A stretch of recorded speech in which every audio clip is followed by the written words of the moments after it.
जय हिंद सब लोगों को। देखिए, आज समझते हैं प्रश्नावली 4.2 से। ठीक है, क्लास 10वीं में। कितना क्लास का है? क्लास 10वीं के लिए। ठीक है ना। प्रश्नावली 4.2 से समझना है। देखिए, ये 2 नंबर का सवाल भेज दिया गया है। इसमें लिखा है, देखिए यहाँ पे उदाहरण 1 में दी गई समस्याओं का हल कीजिए। यहाँ पे लिखा हुआ है उदाहरण 1 में दी गई समस्याओं का हल कीजिए। ये 4.2 प्रश्नावली जो सवाल है 1 नंबर में, उसका 1 नंबर के सवाल के पास जाना है। जैसे द्विघात समीकरण जहाँ से शुरू हुआ है वहाँ पे जाना है। यह 4.2 में ऐसा बोला है कि 1 नंबर पे जाइए। तो 1 नंबर कहाँ से शुरू हुआ है? देखिए, तो द्विघात समीकरण यहाँ पे चौथा नंबर है, तो यहाँ पे आपको आना पड़ेगा, क्योंकि उसने बोल दिया है कि 1 नंबर पे जाइए, 1 नंबर में जाकर के सवाल सोल्व कीजिए। तो यहाँ देखिए उदाहरण नंबर 1 लिखा हुआ है। पेज नंबर 79 में जाइएगा तब पता चल जाएगा यहाँ पे। ठीक है, तो पेज नंबर 1 में उदाहरण 1 में जाइएगा तब ये सवाल लिखा हुआ है जो अभी आपको बोर्ड पे दिख रहा है। ठीक है ना। तो यह सवाल जैसे 4.2 में है वहाँ पे, तो 4.2 में बोल रहा है कि उदाहरण 1 में जा करके आप सोल्व कीजिए, उदाहरण 1 का समस्या को सोल्व कीजिए। तो उदाहरण कहाँ पे आना पड़ेगा? 1 में आना पड़ेगा। ठीक है, तो उदाहरण नंबर 1 कहाँ है? जहाँ द्विघात समीकरण शुरू हुआ है, जो द्विघात समीकरण चौथा चैप्टर जो शुरू हुआ है वहाँ से आपको 1 नंबर का मिल जाएगा। ठीक है, तो अब चलिए इसको सोल्व करते हैं। यहाँ पे लिखा गया है, देखिए, जॉन और जीवंती दोनों के पास कुल मिलाकर 45 कंचे हैं। एक आदमी जॉन है, एक और आदमी जीवंती है, तो दोनों मिला करके कितना कंचा है? 45। मतलब 2 आदमी में कितना कंचा हो गया? 45 कंचे हैं। उसके बाद बोला है दोनों 5-5 कंचे खो देते हैं। मतलब कंचा बोला जाता है गुल्ली को, जो गुल्ली गुल्ली खेलते रहता है लोग सब, तो उसमें से खेलते खेलते उन लोगों को क्या हो गया? 5 को हरा गया। ठीक है, 5 को हरा गया। अब उसके पास कंचों की संख्या का गुणनफल 124 है, तो गुणनफल दे दिया है। दोनों जो मतलब 5-5 करके जो हरा गया, तो वो दोनों कंचों का जो बच गया अब उस सब के पास, तो उसका गुणनफल दे दिया है 124। तो अब जानना चाहता है कि उनके पास कितने कंचे थे। अब कंचा की संख्या पूछने लगा है। ठीक है, तो अब यहाँ पे मालूम करना पड़ेगा। देखिए, जॉन और जीवंती के पास कितना कंचा है? 45। तो जॉन प्लस जीवंती कितना है? 45 है। ठीक है ना। जॉन और जीवंती के पास कितना है? 45 दिखाई दे रहा है यहाँ पे, जो पीछा कर देते हैं। तो ये जॉन और जीवंती के पास टोटल कंचों की संख्या कितना है? 45 है। तो यहाँ लिख देते हैं जॉन प्लस जीवंती बराबर 45 कंचे। ठीक है, देखिए, तो शुरुआत में कौन है? जॉन। अब देखिए, ना तो जॉन का कंचों की संख्या पता है और ना ही जीवंती के कंचों की संख्या पता है। इसमें किसी का 100% कुछ पता नहीं है। तो जॉन की कंचों की संख्या क्या मानना पड़ेगा? x मानना पड़ेगा। तो यहाँ पे मान लेते हैं जॉन की कंचों की संख्या, माना कि जॉन की कंचों की संख्या क्या मानना पड़ेगा? इसका भी पता है नहीं, तो जॉन की कंचों की संख्या क्या मान लेंगे? x मान लेंगे। ठीक है, अब देखिए, जब हम जॉन के कंचों की संख्या x मान लेंगे, क्योंकि दोनों में से किसी को मान सकते हैं, ऐसा नहीं कि हम जॉन माने तो जॉन है, जीवंतियों का x माना जा सकता है तो जॉन का निकलेगा। ठीक है ना, तो किसी का मान लेंगे। तो अभी हम देखिए किसी एक को मानेंगे तभी पता चल सकता है। जब हम जॉन का x मान लिया है तो जॉन की जगह पे भर दीजिए। यहाँ पे देखिए, यहाँ पे जॉन की जगह पे x यदि भर देते हैं तो जीवंती का निकलेगा कि नहीं? जॉन प्लस जीवंती बराबर आप कितना बच गया? 45।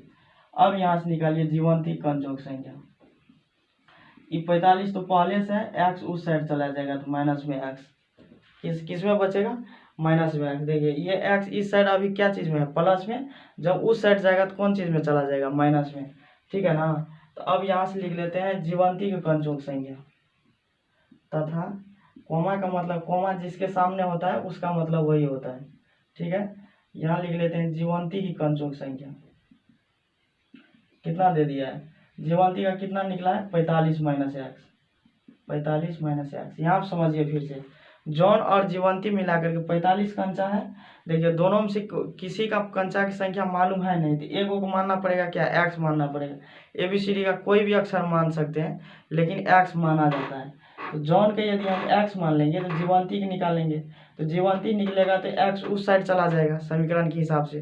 तो 45 पहले से है, एक्स प्लस में है, तो उस साइड जाएगा तो कौन चीज़ में होगा? माइनस में एक्स। तो जीवंती के कंचों की संख्या आप कितना निकल गया? 45 माइनस आया। अब देखिए सवाल बोल रहा है दोनों 5-5 कंचे को खो देते हैं, मतलब 5-5 कंचा खोने का मतलब हरा गया। 5 को कंचा क्या हो गया, दोनों के पास, इसमें से भी 5 कंचा हरा गया, इसका भी 5 कंचा हरा गया, ठीक है। तो अब नीचा में लिख दीजिए दोनों 5-5 कंचे खोने पर, दोनों का 5-5 कंचे खोने पर, कंचे खोने पर, ठीक है। तो दोनों का कम होगा कि नहीं, इसका भी 5 कम होगा, इसका भी 5 कम होगा। तो अब जॉन के पास कितना बचा, पता कर लीजिए। जॉन के पास कंचों की संख्या आप देखिए कितना बच गया है।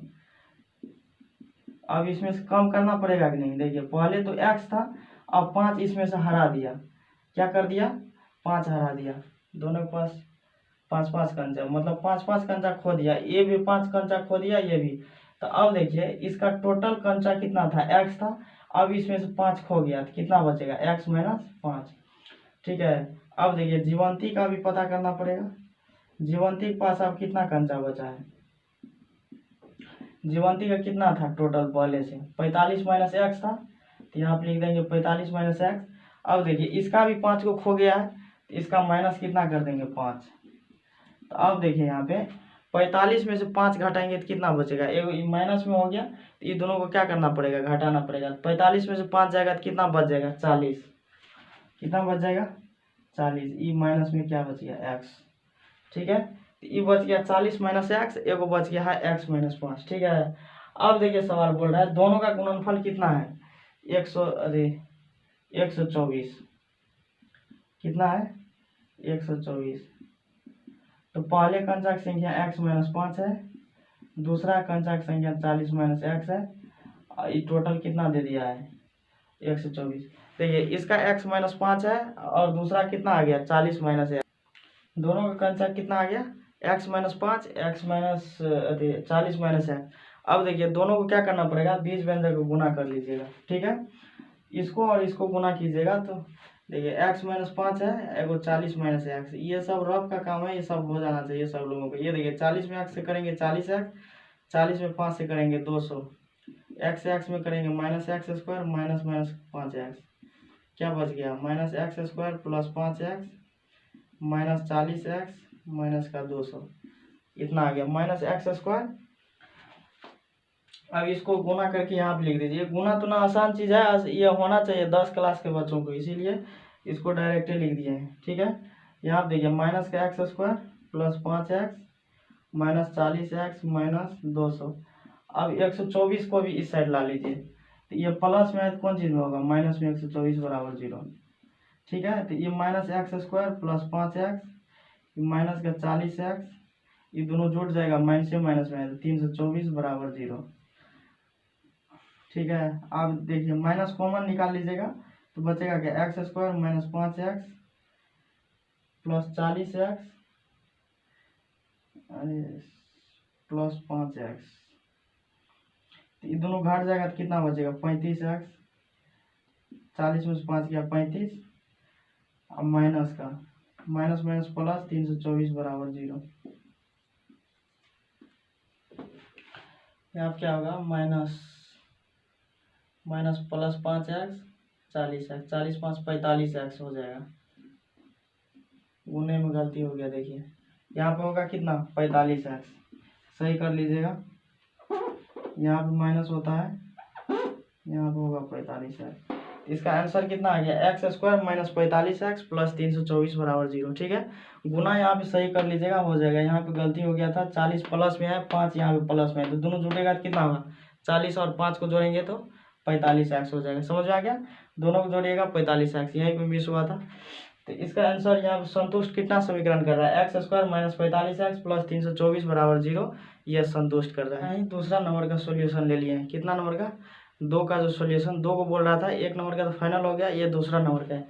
देखिए सवाल बोल रहा है एक कुटीर उद्योग एक दिन में कुछ खिलौना निर्मित करता है, ठीक है। कोई मतलब उद्योग जो होता है किसी कंपनी के द्वारा होता है, कुछ उद्योग करने वाला कुछ एक सामग्री है, ठीक है, तो वहाँ से कुछ खिलौनों का उद्योग होता है, समझ आ गया।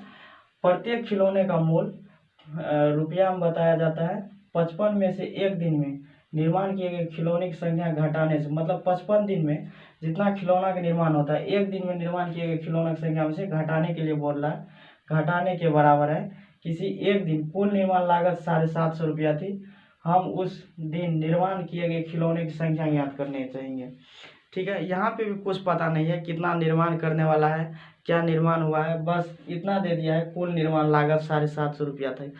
मतलब टोटल मतलब इन्वेस्टमेंट उसका कितना खर्च हो रहा है ये चीज़ बताया गया है सिर्फ। ठीक है, तो सबसे पहले ये चीज़ पता होना चाहिए एक दिन में खिलौने की मतलब कितनी संख्या निर्माण हो रहा है वहाँ पे, उस हिसाब से पता चलेगा। ठीक है, तो एक दिन में निर्माण किए गए खिलौने की संख्या क्या मान लेते हैं, एक्स। माना कि एक दिन में कितना खिलौना निर्माण हो रहा है वो क्या मानना पड़ेगा, एक्स मानना पड़ेगा। एक दिन में कितना निर्मित हो रहा है, एक दिन में निर्मित खिलौने की संख्या, निर्मित खिलौने की संख्या क्या मानना पड़ेगा, एक्स। ठीक है, अब देखिए इसी से सारा डिटेल आ जाएगा, समझ आ गया।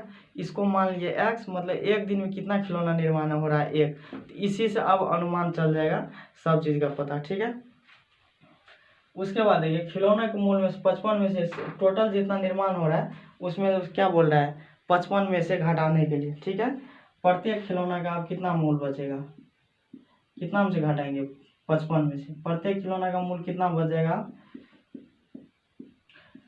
प्रत्येक खिलौना का मूल्य, एक दिन का खिलौना का मूल्य क्या कर रहा है 55 में से घटाने के लिए, तो एक दिन में निर्मित खिलौना कितना है एक्स, ये बोल रहा है कितना में से घटाने के लिए 55 में से, 55 में से क्या करेंगे एक्स को घटा देंगे, तो ये प्रत्येक खिलौना का मूल्य क्या निकल गया 55 माइनस एक्स। ठीक है, अब देखिए यहाँ पे लिखा है एक दिन कुल निर्माण लागत कितना है 750 रुपया।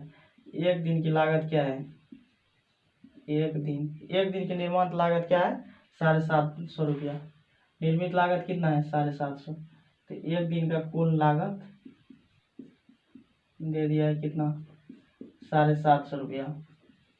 ठीक है, एक दिन का निर्माण कुल कितना दे दिया है 750 रुपया। अब देखिए एक दिन में इतना खिलौना निर्माण हो रहा है, प्रत्येक खिलौना का मूल्य 55 माइनस एक्स है। ठीक है, तो टोटल उसका इन्वेस्टमेंट मतलब कुल लागत कितना लग रहा है 750। यदि हम ये दोनों को गुना कर देंगे तो इसके बराबर हो जाएगा कि नहीं। देखिए मान लीजिए ये मार्कर है, ठीक है, मान लीजिए ये क्या है मार्कर है, समझा गया कि नहीं। एक मार्कर एक दिन में मान के चलिए 5 रुपया का आता है। ठीक है, कितना रुपया का आता है 5 रुपया का। हम बोलेंगे कि 20 रुपया हम इन्वेस्टमेंट कर रहे हैं मार्कर लाने में, कितना रुपया 20 रुपया इन्वेस्टमेंट। तो 20 रुपया में हम कितना मार्कर ला रहे होंगे, 4 गो मार्कर ला रहे होंगे, तो 4 गुना क्या किए 5, इन्वेस्टमेंट है 20, मतलब कुल लागत खर्चा कितना है 20 है, तो इसका मतलब हम क्या किए होंगे 4 में 5 से गुना कर दिए तो वो क्या हो गया 20, मतलब इन दोनों को गुना कर देते हैं तो क्या हो जाता है उसके बराबरी हो जाता है। तो वही बात बोल रहा है, एक दिन में निर्मित खिलौना कितना है एक्स है, और खिलौना का मूल्य क्या है 55 माइनस एक्स। मान लीजिए यह मार्कर है, ठीक है, मार्कर का मूल्य, ये मार्कर कितना रुपया का आता है 20-30 रुपया का आता है, कितना रुपया का 20 रुपया का मान के चलिए आता है। ठीक है, ये मार्कर आता है 20 रुपया का, और हम 5 मार्कर ला लेंगे, कितना 5 मार्कर, संख्या देखिए बता रहा है 5 मार्कर ला लेंगे तो कितना रुपया खर्च हुआ 100 रुपया। तो मेरा इन्वेस्टमेंट कितना रुपया है 100 रुपया है। तो हम ये चीज़ नहीं बोलेंगे, ये सब छुपा देंगे, हम बोलेंगे कि मार्कर लाते हैं रोज़ इन्वेस्टमेंट है मेरा 100 रुपया, अब 5 गो मार्कर रोज़ लेकिन लाते हैं, कितना लाते हैं 5 गो मार्कर, तो कितना रुपया पड़ रहा होगा 20 रुपया। इसका मतलब 20 को 5 को गुना कर दिया तो टोटल लागत कुल लागत हम कितना खर्चा कर रहे हैं उसके पीछे वो चीज़ पता चल गया। तो यहाँ भी एक दिन में खिलौना की संख्या एक्स है, मतलब एक्स खिलौना है, उसका खिलौना का मूल्य, एक खिलौना का मूल्य पड़ता है 55 माइनस एक्स, तो दोनों को गुना कर देंगे तो कुल लागत आ जाएगा कि नहीं, कुल लागत आ जाएगा। ये अनुमान है कि आप लोग समझ गए होंगे प्रश्न से। देखिए खिलौने की संख्या कितना है एक्स, और खिलौने का मूल्य कितना है 55 माइनस एक्स, ये दोनों को जब गुना कर देंगे तो वो कितना रुपया लगा रहा है खिलौना पे तो वो पता चल जाएगा 750। अब इसका समीकरण निकालिए, दिखाई दे रहा है, तो 55 में एक्स से गुना करेंगे तो 55 एक्स से एक्स गुना करेंगे एक्स स्क्वायर 750, समझ आ गया। ये माइनस का एक्स स्क्वायर है, ये प्लस का 55 एक्स है, इस 750 इस साइड में प्लस है, जिसके पीछे में कोई चिन्ह नहीं रहता है। ये हम दूसरा तीसरा वाला पाँचवा छठा वाला विद्यार्थी सबको इस बीच में नया क्लास जो सेशन नया चालू होगा उसके लिए अभी शुरुआतें किए हैं, ये सब सिखा रहे हैं। प्लस वाला इस साइड आएगा तो क्या होगा, माइनस का 750 बराबर 0। माइनस का चिन्ह हटा देंगे तो सब में से कॉमन आ जाएगा तो क्या बचेगा, x square minus 55 x plus का 750 रुपया आदि 750 बराबर 0। अब देखिए ये समीकरण द्विघात समीकरण संतुष्ट कर रहा है, द्विघात समीकरण के रूप में है, तो ये क्या होगा, द्विघात समीकरण संतुष्ट कर रहा है। समझ आ गया। देखिए ये सवाल जो दोनों सवाल जो बताए हैं 1 नंबर का 2 नंबर का, बहुत विद्यार्थी को ये सब सवाल में क्या लगता है, बहुत जोर लगता है, उसको लगता है कि हमको समझ में आता ही नहीं है। ठीक है, ये सवाल तब ही समझ में आएगा जब पूरा डिटेल्स इसको समझे होंगे, और सवाल देखिए समझाने से पहले 1-2 बार खुद से भी पढ़े होंगे तब ही समझ सकते हैं। ठीक है, नहीं तो डायरेक्टे क्लास ऑन कर लेते हैं ऑनलाइन क्लास को और डायरेक्टे पढ़ने लगते हैं, तो उसमें क्या हो जाता है, डिस्टर्ब हो जाइएगा कुछ, मतलब थोड़ा लेवल सवाल का होता है, लेवल जब ऊपर रहता है ना तो समझ में कम आता है, तो इसीलिए पहले से मेहनत कीजिएगा तब थोड़ा थोड़ा समझ में आएगा। ठीक है ना, तो ये परेशानी खुद विद्यार्थी अपने से ही लेता है, अब बाद में उसको होता है कि बाद में समझ में आता नहीं है। ठीक है, तो इसीलिए इस परेशानी को दूर करने के लिए पहले से मतलब 1-2 बार सवाल को कोशिश कीजिए कि पढ़ लें, और बाद में सर समझाएंगे तो अच्छा से समझ में आता है। ठीक है ना, तो ये बात होती है, तो परेशानी पहले से उठा लेता है, अब बाद में आकर के बोलता है कि हमको समझ में नहीं आता है। ठीक है ना, कहते हैं ना कि दिल को तकलीफ तो अपने ही देते हैं, गैरों को पता कैसे कहाँ है कि दिल दुखता कैसे है। समझ आ गया कि नहीं, इसीलिए खुद से परेशानी लेने की ज़्यादा कोशिश नहीं कीजिएगा। समझ आ गया। तो ये कितना नंबर का हो गया, 2 नंबर का सवाल नंबर यहाँ से 3 से समझते हैं।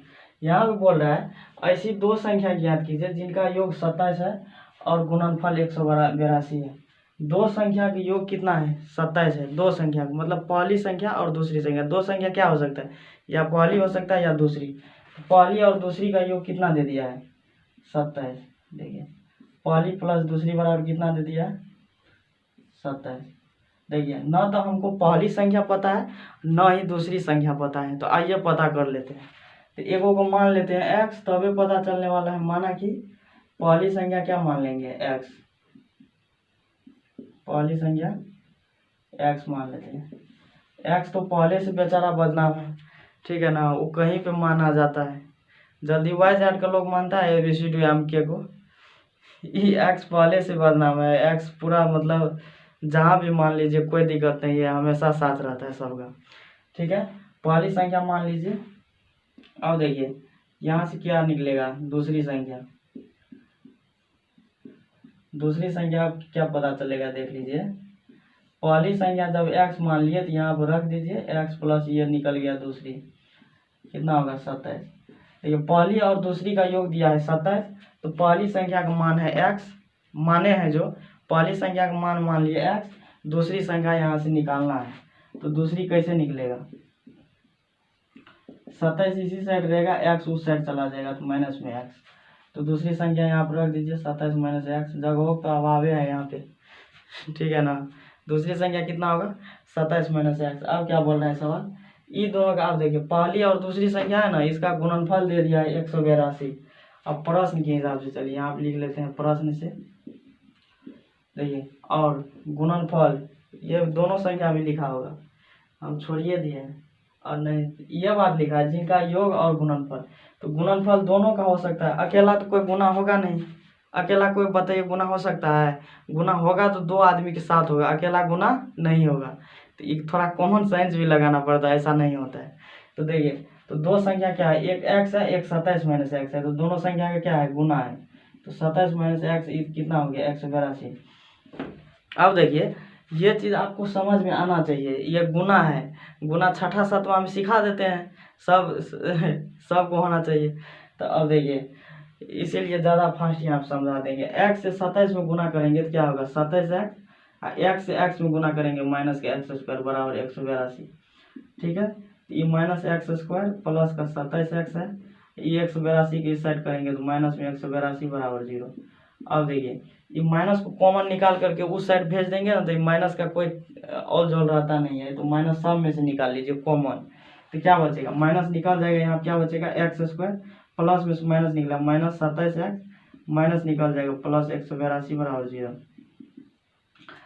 ठीक है, अब देखिए इसका गुणनखंड जब कीजिएगा तो x square minus 14x minus 13x plus 182 बराबर 0। देखिए ये गुणनखंड जो है ना, इसका एलसीएम कर लीजिएगा। एलसीएम करने के बाद कुछ ऐसा चीज़ होता है, कुछ उसमें से छांटना पड़ता है, जैसे जोड़ करके या घटा करके ये पुरना चाहिए और गुना करके 182 होना चाहिए। ठीक है, ये अनुमान लगाना पड़ता है। 182 को खंड कीजिएगा तो उसी में से कुछ छट छूट करके निकल जाता है, तो उसी में से पता चल जाएगा। कुछ अंक लेकर के गुना कीजिएगा तो पता चल जाएगा कि इतना जोड़ने या घटाने पे 27 पूर रहा है, गुना करने पर 182। जो चीज़ यहाँ पे जोड़ेंगे उसी को गुना भी करना पड़ेगा। ऐसा नहीं कि कुछ अलग से गुना करके पूरा देंगे, अलग से जोड़ करके, ऐसा नहीं होता है। ठीक है, तो गुणनखंड थोड़ा ठीक ठाक रहेगा तो यहाँ पे कोई तकलीफ नहीं होगा। अब देखिए एक्स यहाँ से कॉमन निकाल लेंगे तो क्या बचेगा, एक्स माइनस 14, यहाँ से माइनस का 13 निकाल लेंगे तो क्या बचेगा, एक्स माइनस का 14 बराबर 0। एगो निकल गया एक्स माइनस 13, एगो निकल गया एक्स माइनस 14 बराबर 0। अतः एक्स माइनस 13 बराबर 0 हो गया, एक्स माइनस 14 बराबर 0। एक्स मान कितना हो गया 13, एक्स का मान 14। पहली संख्या आ गया 13, दूसरी दिखाई दे रहा है कि नहीं जी, एक्स का 14 दिख तो रहा है कैमरा में, यहाँ पे 14 होगा। तो एगो संख्या पहली निकल गया 13, दूसरी निकल गया 14, कितना कितना 13 और 14। ठीक है ना।